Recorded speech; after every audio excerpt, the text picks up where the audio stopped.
رسول اللہ صلی اللہ علیہ وسلم نے فرمایا یہ حج کرنے والا تو اللہ تعالی کا مہمان ہے،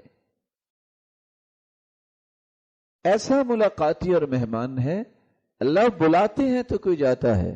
اور آپ دیکھ لیں آج بلینز کے مالک موجود ہیں لیکن ان کی قسمت میں حج نہیں۔ آپ مغلیہ خاندان کی تاریخ اٹھائیں، کتنے سو سال حکومت کی لیکن کسی بادشاہ کو بھی حج کی توفیق نہیں ہوئی۔ کیوں بھلا؟ یہ اللہ عز و جلال کا فیصلہ ہے۔ حدیث کے الفاظ صحیح الجامع کی روایت ہے 7112 وفد اللہ ثلاثہ، یہ اللہ کا وفد ہے، یہ سلیکشن اس ڈیلیگیشن کی اللہ کی طرف سے ہوتی ہے۔ کون سے لوگ؟ الغازی والحاج والمعتمر، ایک اللہ کی راہ میں جہاد کر کے غازی بن کے واپس آنے والا، کفر کے مقابلے میں۔ یہاں رک کے یاد رکھیے گا، جہاد ہمیشہ کافروں کے ساتھ ہوتا ہے، مسلمانوں سے جو لڑائی کرتا ہے وہ فساد ہوتا ہے، اسی مسلمانوں سے محبت کرنی چاہیے، ان کا احترام کرنا چاہیے، یہ کافروں کے ساتھ ہوتا ہے۔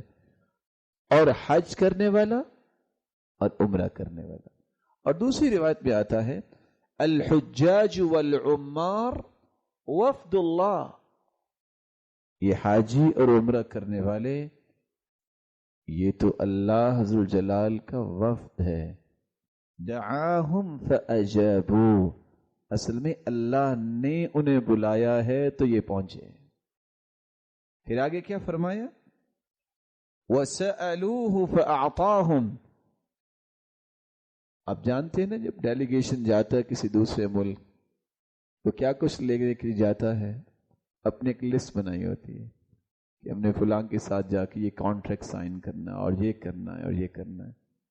سَأَلُوهُ فَأَعْطَاهُمْ، یہ حج کرنے والے اور عمرہ کرنے والے پھر جب اللہ سے جو بھی مانگتے ہیں اللہ انہیں دے کے بھیجتا ہے۔